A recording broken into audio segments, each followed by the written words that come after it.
O Trilhas da Democracia dá prosseguimento à série de programas de análise da conjuntura política nesse período pré-eleições municipais, tratando da situação do Rio de Janeiro, da cidade do Rio de Janeiro.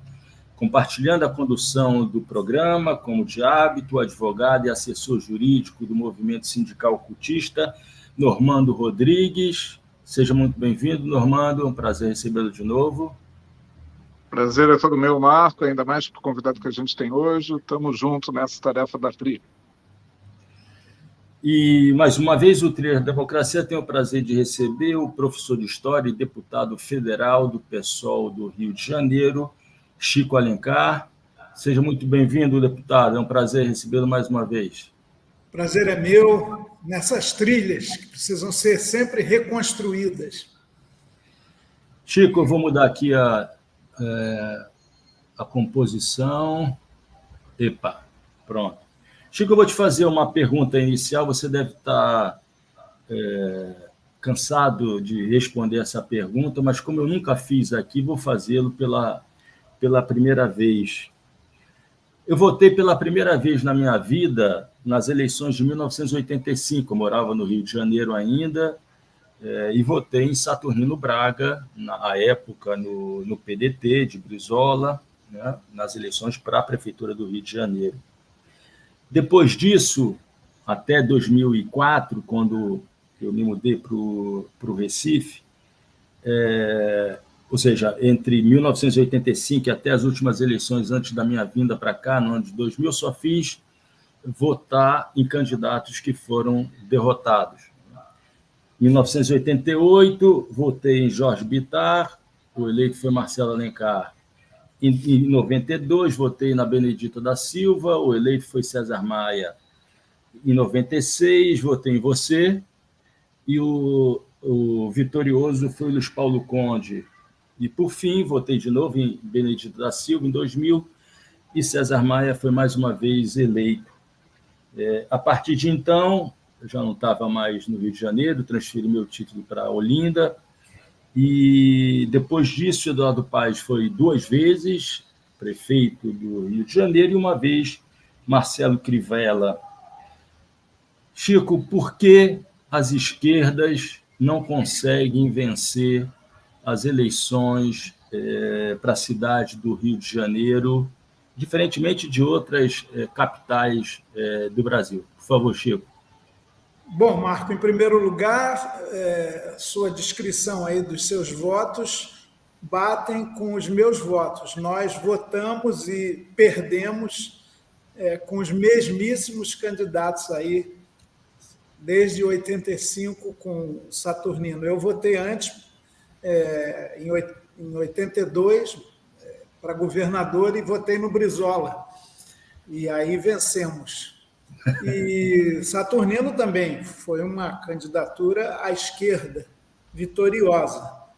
De fato, o Rio de Janeiro não dá para dizer que tem uma tradição de esquerda, ele tem uma presença da esquerda significativa, mas talvez sejamos, isso não é estático, claro, as conjunturas mudam, as realidades, as vontades do eleitor também vão se modificando, a própria dinâmica da luta de classes vai se alterando, a história não é um contínuo sem abalos, estático ou com cercas assim muito bem delineadas, é dialética, é contradição, é avanço e recuo, ida e vinda, mas eu diria que tem 30% do eleitorado da cidade do Rio de Janeiro, do antigo estado da Guanabara, do antigo Distrito Federal, da República, do município neutro da Corte, da capital da colônia, que tem um viés progressista e mais à esquerda, 30%.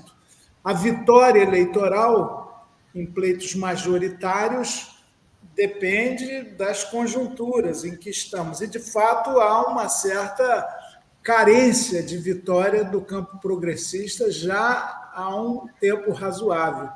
Agora, é bom lembrar que Lula já teve votação muito expressiva, embora tenha perdido em 2022 para o Bolsonaro, aqui na capital, aliás, no estado todo, mas já foi vitorioso aqui. E a própria Baixada, isso que chamam erroneamente de Grande Rio, de um lado da Bahia, Niterói, São Gonçalo, de outro lado, a Baixada mesmo, Nova Iguaçu, São João de Meriti, Nilópolis,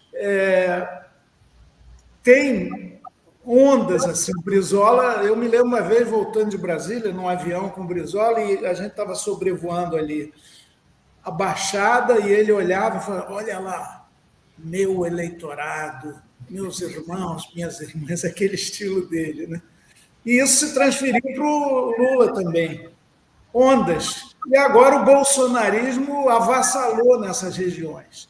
Então, há fenômenos sociopolítico-eleitorais que a gente precisa entender mais, e o grau de politização, de organização, de consciência, de cidadania da nossa população, no Brasil, de uma maneira geral, e especialmente no Rio de Janeiro, e mesmo na capital, ainda é muito precário. A gente tem um déficit de cidadania organizada, consciente, e que se traduz mesmo na organização das associações de bairro, nas organizações sindicais, o Normando pode falar disso com mais propriedade, nas organizações das comunidades eclesiais de base, que vão se alterando. A Baixada já teve bispos católicos progressistas, como Dom Adriano Hipólito, Dom Mauro Morelli, ambos já partiram. E hoje, a despeito do Papa Francisco, é uma contradição da Igreja Católica, há muitos prelados mais jovens e bem conservadores também. O fenômeno evangélico e com viés bem conservador cresceu também muito nas últimas décadas, na capital e no seu entorno. Isso tudo explica, talvez, o voto mais conservador dessa população. Agora, as dificuldades estão aí para a gente enfrentá-las e tentar modificar esse cenário que é do conservadorismo e da reprodução da desigualdade, da miséria, das soluções falsas para o combate à violência. Enfim, uma batalha intensa e difícil. Chico, já que você falou do Brizola, e antes de passar a palavra ao Normando, a lembrança que eu tenho é que a Zona Oeste dava um apoio maciço a Brizola. E me lembro que nesse período, entre 1982, quer dizer, não tinha direito ao voto, mas já militava e apoiei a candidatura Brizola, ainda muito um adolescente, né? Mas eu me lembro de um comentário, né, que era: o PT não consegue penetrar na Zona Oeste. Havia a força do Brizola, e se dizia: fulano de tal tomou uns tapas lá na Zona Oeste, dos brizolistas. Então, voltando, então Brizola tinha um certo controle na Zona Oeste, né? E depois disso, não sei dizer mais exatamente quando, a Zona Oeste foi sendo perdida para outros agrupamentos políticos, outros agrupamentos, digamos, ilegais, né? E hoje todos nós sabemos o poder que existe, o poder miliciano que existe naquela região. A Zona Oeste ainda pode ser recuperada? Como é que você observa? E tendo em vista até a própria eleição disputada pelo Freixo, né? Como é que você observa o que acontece na Zona Oeste hoje em termos políticos no Rio de Janeiro? Ô Marco, o problema dessas ondas de viés progressista em torno do Brizola, que de fato tinha uma relevância muito grande, tanto que ele foi eleito e reeleito governador do Rio de Janeiro. Mais recentemente, ele que já fora, lá atrás, antes do golpe empresarial militar de 64, governador do Rio Grande do Sul, o deputado mais votado pelo Rio de Janeiro, pela antiga Guanabara. Então, o Brizola, a sua liderança, sempre carismática, tinha esse problema, essa ilimitação, estava muito centrada na figura dele, fascinante, carismática, como disse. Mesmo Lula, que herdou um pouco dessa onda do voto com viés mais progressista, também não traduziu essa liderança e esse peso eleitoral na Zona Oeste do Rio em organização de base, em organização partidária. Nem o PDT, nem o PT conseguiram nuclear essa simpatia popular. Então, isso fica muito frágil e à mercê dos poderes dominantes de cada ocasião. É algo muito volúvel. O eleitorado brasileiro ele é muito prisioneiro de certas circunstâncias. E na Zona Oeste, eu vou na Zona Oeste com tranquilidade, caminho no calçadão, mas a votação do nosso campo, do PSOL, nós temos um vereador lá que tem tudo para ser, inclusive, reeleito, que é da Zona Oeste, William Siri, e muito combativo, muito esclarecido, que sabe lidar com aquela realidade. Ele, inclusive, é de formação evangélica, progressista, mas ele tem presença, tem representação. Mas é né? E todo mundo valoriza muito. Poxa, um voto mais progressista na Zona Oeste, o que já foi comum, o que já foi mais natural. Agora não. E tem essa limitação tremenda de áreas controladas por milícias, que definem onde você pode fazer campanha, onde não pode, em quem a pessoa vai votar. É uma opressão institucional até muito pesada, um controle enorme. Ainda assim, ali na urna, graças ao voto secreto, as pessoas podem manifestar opiniões diferentes daqueles poderes dominantes. Mas é um fenômeno novo, muito pesado, muito controlado, e muitos candidatos negociam com milícias, como alguns negociam com os grupos de traficantes armados, para entrar em determinadas áreas, viram candidatos exclusivos de determinadas áreas. É o curral eleitoral moderno. Antigamente eram os coronéis, donos de gado e gente. Agora são traficantes, milicianos e chefes políticos locais. Às vezes as milícias têm candidaturas próprias, né, de gente ligada à própria milícia que ocupa postos no parlamento, sobretudo. Isso tudo é uma degradação dos nossos valores republicanos, mas cá estamos, mais uma vez, para denunciar isso, para enfrentar, para encontrar novas maneiras de romper essas amarras políticas. Normando, por favor.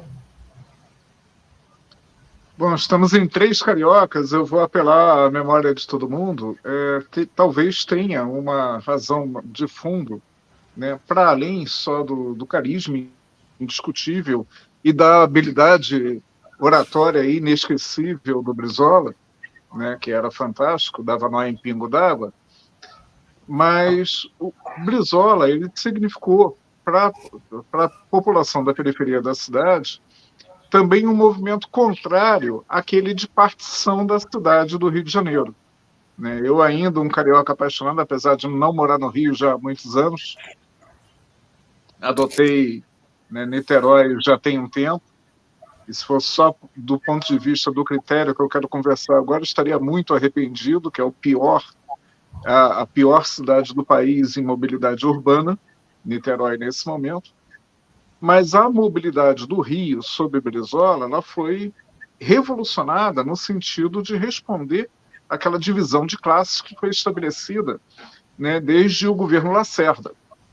Brizola, lembrando, ele botou ônibus da CTC para circular no Rebouças, levando a população da Zona Norte para as praias. Eu me lembro, é inesquecível para mim uma manchete de quando isso aconteceu, que nunca tinha havido na história da cidade, uma manchete do caderno B do antigo Jornal do Brasil, que era "A Onda Negra invade Ipanema".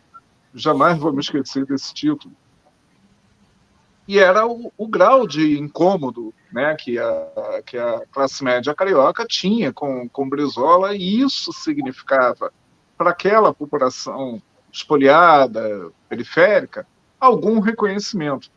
Óbvio que a gente sabe de todos os limites e todos os problemas e contradições do governo Brizola. O Chico, melhor do que a gente, lembra dos embates dos professores públicos com os governos Brizola, né? E, sobretudo, no segundo governo, teve uma relação de alianças muito questionável, mas ele talvez tivesse significado. Me parece que a esquerda, né, como um todo, e aí a autocrítica, estou me incluindo nisso,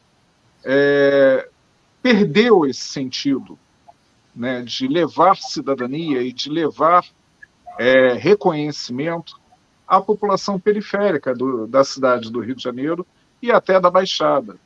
Né? Isso se reflete nos transportes, né, na saúde, na educação, mas, sobretudo, na questão da violência urbana. Né? Se reflete no injustificável trato bárbaro que uma injustificável militarizada polícia, né, cria para justificar a sua alta definição como militar, né, e que gerou, né, como herdeiro distante dos Esquadrões da Morte, né, as milícias atuais da cidade. O controle dessas milícias sobre o eleitorado, né, que o Chico referenciou, é muito pesado, é muito grande. Eu tive experiências pessoais assessorando algumas candidaturas em 2018, 2022. Acho que esse ano é uma preocupação grave, mas queria te provocar sobre isso, Chico, os serviços que não chegaram lá. Porque outro dia, conversando com amigos, eu tive um tropeço mental sobre isso e botei para fora. A Constituição de 88 nunca chegou nas comunidades do Rio de Janeiro. Né? Teve um erro grave na campanha do Haddad, em 2018, na minha leitura, que foi a defesa da democracia não ser explicada para a massa. Porque a comunidade que é barbarizada, brutalizada pela polícia militar e até pelo corpo de bombeiros, e sob o Bolsonaro por todas as instituições quase, na periferia, nos grandes complexos e na Baixada, ela nunca viu democracia. Talvez tenha havido, né, relampejos de democracia em um ou outro governo, seja municipal, seja estadual. Mas democracia mesmo, com proteção a direitos, né, elementares do cidadão, essa população nunca viu. E acho que a esquerda, ao longo do tempo, foi muito negligente, né, em levar e afirmar esses valores. O caso da perversão das PPPs, que no início e no projeto né, tinham uma pretensão universalizante, né, e cidadã, é um exemplo muito concreto disso. Queria te provocar um pouco sobre esses temas, camarada. Chico. Pois não, Armando, muito boas questões, eu estou até anotando aqui. Talvez, numa perspectiva mais histórica, a gente perceba que a grande frustração da nova república, que envelheceu rapidamente, seja não ter conseguido, após o documento histórico bonito, melhor que já tivemos do ponto de vista de Carta Magna, a Constituição de 88, Constituição Cidadã, fruto de um impulso muito forte de movimentos sociais no Brasil inteiro, sindicatos libertos da tutela clientelista, patronal, sindicatos autênticos, de onde nasce um líder nosso conhecido, chamado Luiz Inácio Lula da Silva, movimento comunitário, do qual eu sou egresso, de associações de moradores, movimento negro, movimento contra a carestia das donas de casa,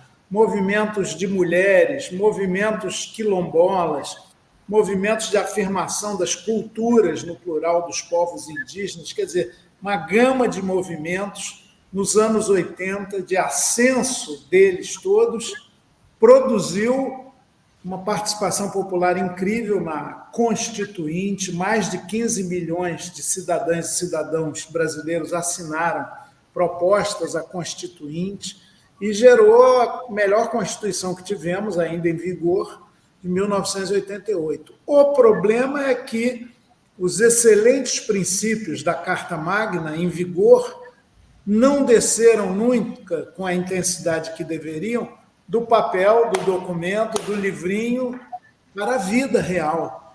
Portanto, muita gente fala até que não adianta votar para eleger vereador, prefeito, deputado estadual, federal, senador, governador, presidente, porque isso não altera 1 milímetro a minha vida. As 3 horas que eu levo para ir e voltar do trabalho não diminuem. O acesso à escola pública não fica facilitado. As filas nos postos de saúde e hospitais não diminuem. Então, há um sentimento de frustração. E a democracia, que é tudo isso, fruição de direitos, garantia do poder do Estado como provedor desses serviços, que são direitos da população, isso gera uma frustração muito grande com a própria ideia de democracia, com a valorização da Constituição, e, portanto, há um enfraquecimento da ideia democrática. Isso é muito ruim. E há uma descrença nos valores que a República Velha, que a nova República assumiu. Mas é uma luta constante também. A gente tem que fazer nova República a partir da participação cidadã. E o que vê no contraponto dessa descrença, que está aí nas ruas, nas campanhas eleitorais, como agora em curso, todo mundo vê. Passa a gente falando, detesto política, não quero saber, vocês são todos iguais. Nós temos junto a isso não só fragmentação, mas o derretimento partidário. Os partidos são siglas numeradas que têm pouco significado em relação à sua própria legenda. Republicano não é muito republicano, liberal é conservador, democrata é autoritário, trabalhista é patronal, e vai por aí. Avante é para trás, progressista é regressista. É uma coisa impressionante. O novo é o velho. O novo é velhíssimo, né? O velho capitalismo liberal puro e duro. Então, a gente vê a degradação em todos os sentidos. Hoje nós temos uma miríade de partidos, mas a quase totalidade, há honrosas exceções, como cantou Cazuza, suas ideias não correspondem aos fatos, sua piscina está cheia de ratos. Os partidos são degradados, são mentirosos, são marcas de fantasia. Tem lá modelito de programa partidário que não serve para nada. É legenda que se abriga toda sorte de oportunistas. Isso é muito ruim para a democracia brasileira. E há uma certa frustração de que adianta superar a ditadura se a democracia não melhora a nossa vida concretamente. Eu digo que melhora, você tem mais como lutar por seus direitos, inclusive os trabalhistas, você tem mais espaços para denúncia, você tem mais canais para lutar contra todas as formas de opressão. Eu não sou cético a esse ponto, mas no senso comum há muito isso, de que a democracia não adianta nada, e isso é terrível, porque é um passaporte para se defender regime autoritário. Aquele Bukele lá de El Salvador, ele tem uma popularidade enorme, porque é daquele cara, faz, arrebenta, toca, não preza nenhum princípio democrático mais elementar. Mas a gente não pode ceder. A insuficiência da democracia não pode ser aval para nós abandonarmos a construção dura, difícil e absolutamente necessária da democracia no Brasil, com justiça social. Chico, isso representa a crise da forma partido, a crise da democracia ou ambas? Crise que eu não diria que é terminal. Ainda não se encontrou em nenhum lugar do mundo outra forma mais direta de organizar, a partir de um ideário, a disputa do poder de mando a disputa para controlar a implementação de políticas públicas do que a forma partido.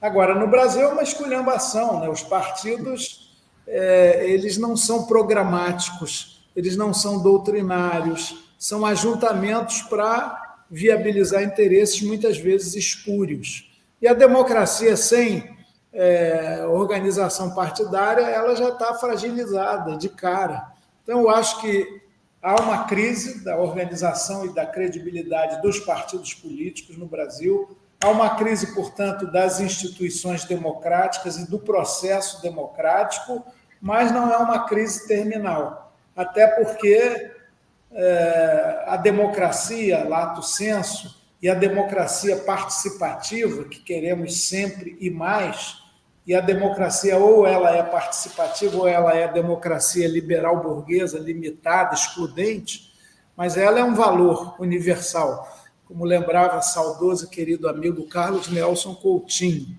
E os partidos são os meios de viabilizá-los. Os partidos são os únicos organismos que conseguem formular um projeto mais geral. Isso não cabe aos sindicatos, às igrejas, às associações de moradores. Há outras formas de intermediárias de organização da sociedade. O partido político não, ele tem que ter projeto de poder e radicalmente democrático. Agora, muitas vezes tem oligarquias partidárias, donos de partidos, chefes de partido, que os controlam, né? Com mão de ferro e com muitos interesses. Os partidos hoje são instituições financiadas com dinheiro público milionário e isso fica abocanhado por grupos minoritários, quase sempre. Também desgasta e degrada a ideia de partido, mas tudo carece de resgate, de superação, de reconstituição.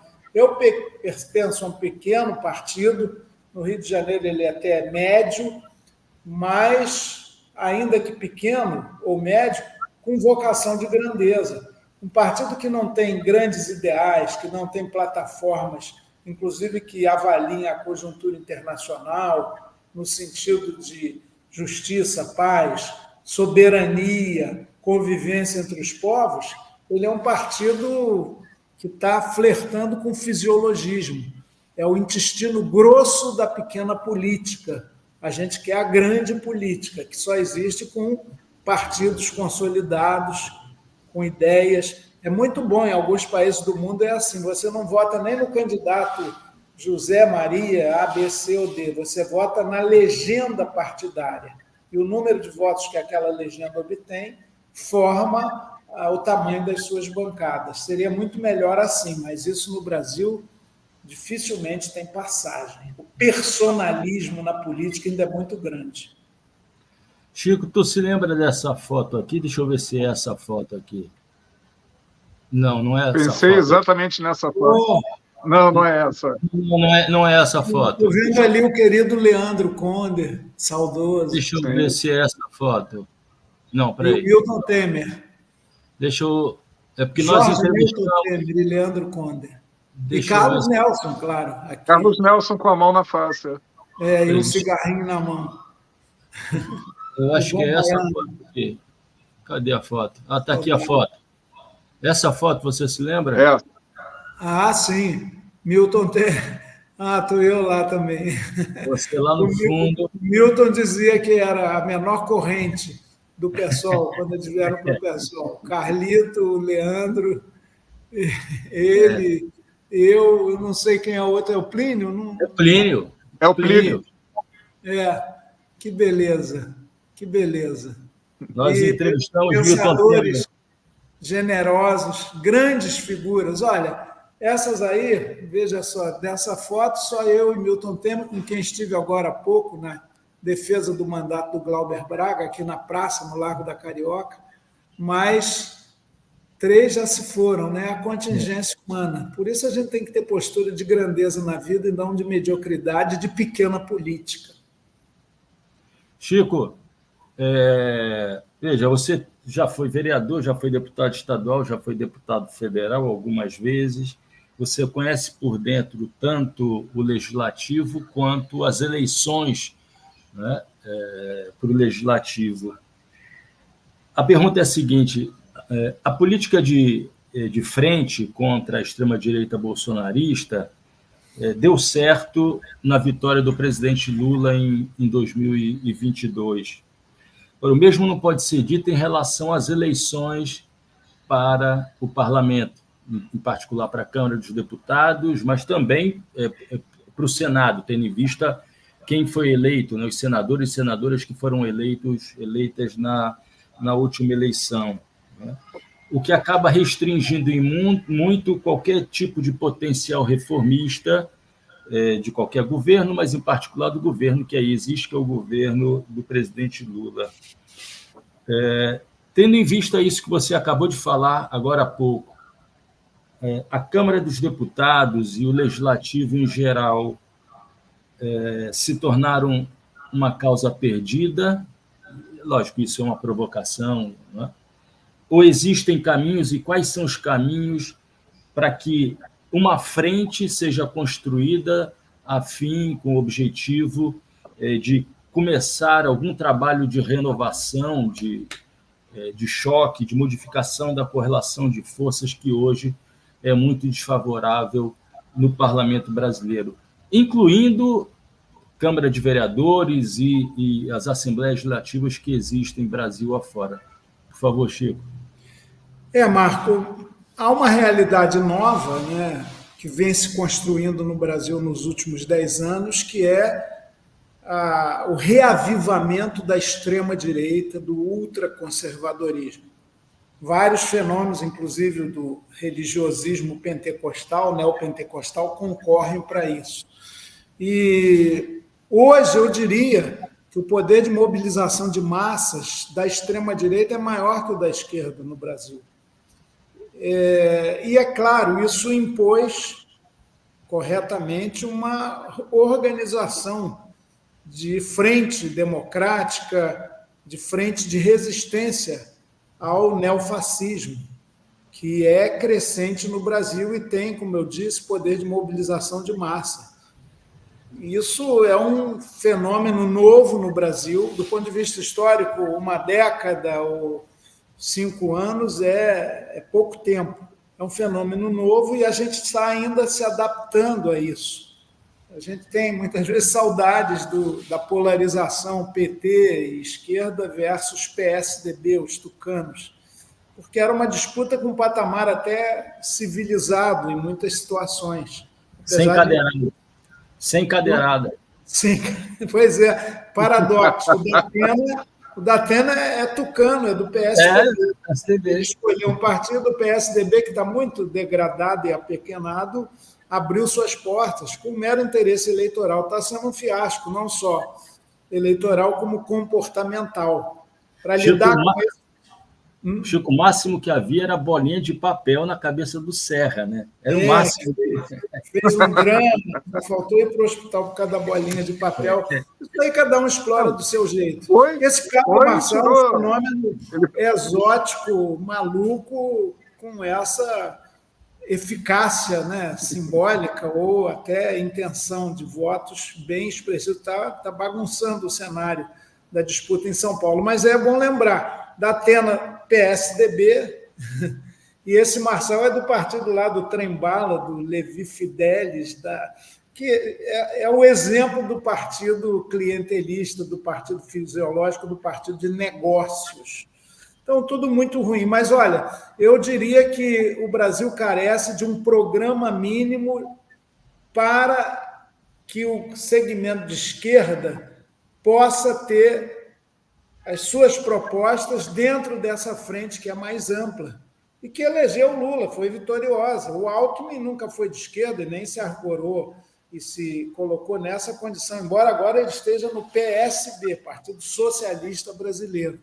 Mas a gente tem que ter um programa mínimo, uma articulação, por exemplo, no Congresso Nacional. No caso da Câmara dos Deputados, que eu conheço bem, a gente tinha a obrigação de tentar juntar os 120 deputados desse campo progressista mais à esquerda para ter uma atuação mais comum. Mas não, parece que é uma certa acomodação. O Lula ganhou, nos livramos do bolsonarismo, do Bolsonaro, agora tudo vai bem. Não. Somos minoria no Congresso Nacional, somos minoria no comando dos governos estaduais, somos minoria nas assembleias estaduais. A direita, que quase sempre se alia à extrema-direita, ela predomina. A ideia conservadora e retrógrada, atrasada, negacionista no Brasil ainda é muito forte. Trata-se de uma batalha cultural, de uma guerra ideológica, de convencer corações e mentes, de chegar à alma da nossa gente para mostrar que a proposta progressista ela é muito superior à proposta regressista, reacionária, atrasada. A ciência é nossa aliada para aliviar a canseira da existência humana, como dizia Galileu Galilei na peça do Bertolt Brecht. A única finalidade da ciência é aliviar a canseira da existência humana, e a ciência é fundamental. Então, eu defendo uma plataforma mínima do campo de esquerda para, com ela, operar dentro dessa frente mais ampla democrática, senão a gente fica, além de inoperante, fica engolido. E a dificuldade do governo Lula é essa mesmo, a principal. Ele não tem mais do que 120 deputados fiéis, de viés progressista na sua base na Câmara, e é minoria, nós somos minoria, então tem que negociar, fazer mediações, o que não significa fazer média, não pode transigir em certos princípios para bajular forças armadas, para não estressar aqui e ali. Às vezes você tem que avançar, cutucar, né? Dar um passo adiante, mesmo que mais à frente você precise retroceder um pouco, mas um pouco de ousadia é necessária, e isso pressupõe uma articulação melhor dos que têm algum poder, seja nos governos estaduais, nas prefeituras ou no parlamento, do campo progressista. Está carecendo isso, sabe? A gente está muito desarvorado, desmobilizado, e fica só numa reação defensiva, né? Outro dia eu comentava na Câmara, quando a gente barrou o projeto da anistia para golpista, que é um absurdo total, passaporte para quem quer dar golpe, salvo-conduto para inimigo da democracia, mas eu dizia, poxa vida, vitória nossa agora significou adiar a derrota. Opa, deixamos para depois das eleições. É muito pouco, é muito pouco. Então, eu não acho que esse caráter conservador do Congresso Nacional é uma condenação divina, algo cristalizado. A cada eleição, a gente tenta mudar essa correlação. Chico, eu sei que você tem uma agenda agora, mas eu queria que o Normando fizesse umas considerações e fizesse uma pergunta sobre a disputa Eduardo Paz, Ramagem e professor Tarcísio na cidade do Rio de Janeiro. Por favor, Normando. Então, Chico, nem vou descer a muito detalhe, não. É sobre a nossa mui leal e heróica. Você foi muito didático, como sempre, ao falar da frente. Né? Veja bem, a pergunta é uma provocação. Na verdade, eu queria que você discorresse sobre o que eu vou falar. Para mim está muito claro, mas por que a enorme, gigantesca coligação do Eduardo Paes, que muita gente na esquerda gosta de apresentar como meu malvado favorito, não representa, né, a reprodução municipal da política de frente para enfrentamento ao fascismo que foi vitoriosa em 2022. Né? Qual é a diferença? Essa provocação que eu queria te fazer. Beleza, né, Armando? É uma boa pergunta, porque a conformação de qualquer frente política, inclusive político-eleitoral, ela depende muito de quem a encabeça, de quem a hegemoniza. A que foi liderada pelo Lula, e o PSOL teve um debate no seu congresso interno, em maio de 2022, muito intenso, para ver se a gente, desta vez e pela primeira vez, abrir a mão de uma candidatura própria à presidência da República para apoiar o Lula. E, corretamente, a meu juízo, nós aprovamos, por maioria, o apoio à pré-candidatura Lula, na época, dentro dessa frente ampla. E depois houve muita reação sobre o vice, queríamos alguém de caráter mais progressista, mas também aceitamos Alckmin No caso aqui do Rio de Janeiro, não houve discussão nenhuma com o Eduardo Paes, o pleito de uma vice de esquerda ou do PT, ele simplesmente desprezou, botou alguém lá da sua turminha, ele compõe com a direita, com a extrema-direita, vai buscar o apoio acrítico de lideranças muito reacionárias, inclusive sob pretexto de que traz voto evangélico, tipo missionário, pastor, não sei, Valdomiro, Igreja Universal do Crivella. Então, é uma frente, na verdade, mais geleia geral do que uma frente democrática. E o Eduardo Paes, com quem eu tenho relações amistosas, é um boa gente, digamos, aquele espírito carioca, ele despreza partido, ele não esconde isso de ninguém, já deve estar no 7º, 8º partido dele, como o Bolsonaro, aliás, está no 10º, vai usando as legendas. Ele não acredita na estrutura partidária e ele não acredita em administração com participação popular, então critérios mínimos. É claro que no embate tete a tete com a extrema-direita, com ramagem, eu acho que todos, no eventual segundo turno, pelo visto não vai acontecer, mas a gente quer que tenha o Tarcísio Mota lá, com um ideário, uma definição maior do campo da esquerda contra o Eduardo Paes. Mas, na hipótese de um segundo turno contra um candidato da extrema-direita, a gente vota, como já votou, no Eduardo Paes, mas ele não personifica e objetiva uma plataforma democrática e popular, né? Não dá para ter expectativas no governo dele. Ele nunca fez das administrações regionais, dessa mega cidade do Rio de Janeiro, que tem que ter gestão descentralizada, espaços de mobilização popular, de articulação do povo, de participação do povo nas políticas públicas. Não, é o velho esquema tradicional. Nomeia administradores regionais de acordo com os interesses partidários, muitas vezes gente que não tem nenhum vínculo com o próprio bairro ou a região que está subadministrando ali. Então, é tudo muito diferente daquela frente programática amplíssima que incorporou, repito, Alckmin como candidato a vice, atual vice-presidente da República, liderada pelo Lula. Aqui o cenário é diferente, é mais precário, por mais que o Eduardo Paes, segundo todas as pesquisas, esteja muito bem nessa corrida, né? Mas a gente não deve ceder sempre, né? Porque se a gente não afirma posições, mesmo aparentemente minoritárias, a gente desaparece como força de intervenção política na conjuntura.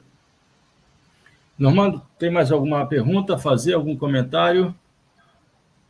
Não, só isso, agradecer demais a participação do Chico, né? Sempre um prazer em qualquer evento, ouvir o Chico em palestra, em seminário, é sempre muito bom, faz reavivar aquela luz, né, que a gente tem dentro da gente, da sagrada indignação, viu, Chico? Muito obrigado. Eu que agradeço, Normando. Só existe por mim essa centelha em mim, graças a vocês, a muitos movimentos, a muitas lutas. Sem isso, a vida perde brilho, perde sentido, né? A utopia é aquela história do Galeano, né? Está sempre adiante, caminho 10 passos, está 10 passos adiante. Para que ela serve, então, a utopia? Para a gente caminhar. E o 247, o Trilhas da Democracia, esse pensamento vivo, no meio da sociedade de consumo, no meio desse tempo de bets, mais bets do que bênçãos. Todo mundo quer apostar, quer ganhar dinheiro, se possível sem trabalhar e sem se esforçar. O mundo da sorte é a da despolitização, mas o programa e vocês me ajudam muito nisso também. Nós estamos juntos. Vamos nessa. Chico, só um minuto. Né?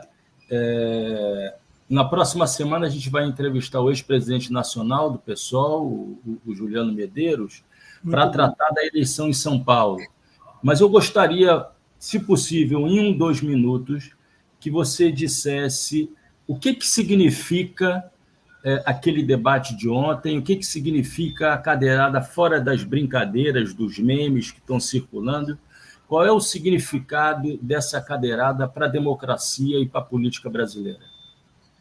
É o significado de alerta para que o momento mais expressivo na institucionalidade do vigor de uma democracia é o momento eleitoral, onde mais gente, inclusive, que vive no cotidiano difícil de luta pela sobrevivência, fora do universo da política, as pessoas, inclusive, rejeitam muito a política. No momento eleitoral, o interesse cresce, se aguça um pouco, que é bom, horizontaliza um pouco o debate político. Agora, num debate onde um outro fala assim, vê se você é homem, olha o caráter machista, esse provocador, esse cara que tem um histórico que é mais um prontuário, tal do Pablo Marçal, uma figura dos novos tempos, né?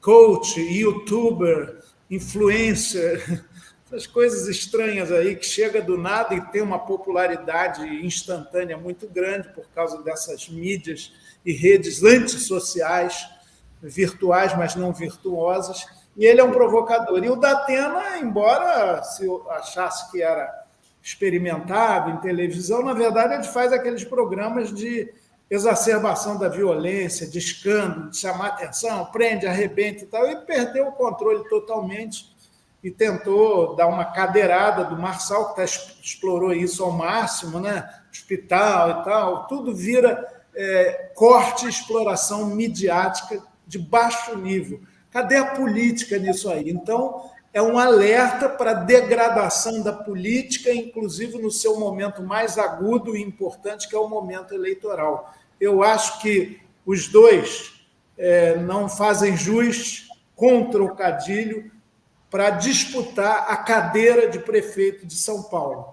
Essa dança torpe, essa dança sinistra das cadeiras ali, joga na cabeça de um como reação, uma provocação. Tu é homem, vem me bater. Isso, olha, sinceramente, é um primarismo, uma imaturidade, uma estupidez. Por mim, ambos deviam ser excluídos da disputa eleitoral para o bem da cidade de São Paulo, que merece muito mais do que isso. Chico, antes de sair, deixar registrado que o Trilhas da Democracia, eu, Normando, somos contra a cassação do mandato do deputado Glauber, e esse espaço se encontra aberto para uma entrevista com ele. Olha aí, fica Glauber, né? E o espaço do Trilhas da Democracia está aberto para dialogar com Glauber no momento em que ele entender por bem. E é isso. Chico, muito obrigado mais uma vez. A tua presença no Trilhas da Democracia sempre, como o meu Normando disse e afirmou, nos enche de ânimo, não a partir de uma visão distorcida da realidade, mas de uma visão crítica que mostre os problemas, as nossas mazelas, mas também as pontas de esperança, as luzes que podem surgir nessa escuridão. Muito obrigado, Chico, mais uma vez. Eu que agradeço, Marco, Normando, todos os que acompanham o Trilhas. Estou sempre às ordens, para mim é um prazer, uma alegria. Saio melhor desse bate-papo do que quando entrei. Espero que todos que o acompanhem também. Vamos juntos. Um abraço, Chico. Um abraço. Até mais.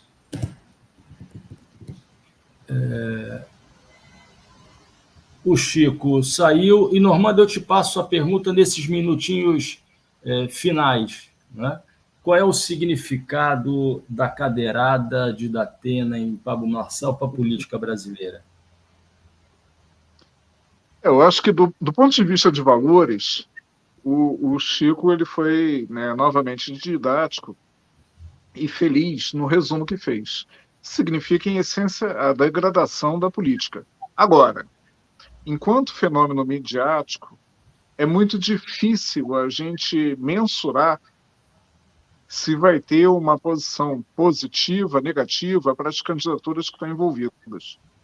Tem um incidente da última eleição de São Paulo, né, para o governo do Estado, em 18, aliás, penúltima, que foi da vitória do Dória, né, que foi, para mim, um incidente muito significativo e que eu estava lembrando nesse momento da cadeirada. E foi quando circulou um vídeo, né, atribuído à participação do Dória num sexo grupal, com várias mulheres, né? Não era o Dória, era um fake, né? Fizeram uma modificação muito grosseira para a época, mas o vídeo era de pouca qualidade, então podia dar dúvida e tal. Mas o problema do incidente do vídeo é que o impacto daquele vídeo, antes de ser desmentido, no eleitorado, foi positivo para o Dória.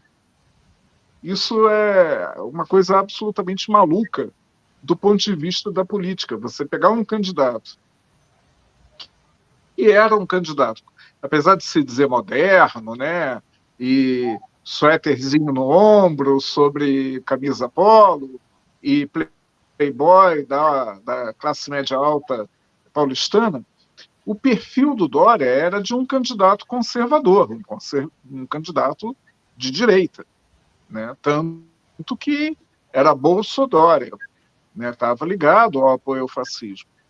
E você pensar que, pô, rola um vídeo desse candidato num sexo grupal, e a reação do eleitorado é positiva, né? É porque o nosso buraco político e cultural é muito embaixo, né? Então, o receio que eu tenho nesse momento do efeito da cadeirada é que tanto da Atena quanto o Pablo Marçal sejam beneficiados em suas respectivas redes em algum crescimento, né, nas pesquisas. Agora, de acompanhar muito de perto, né?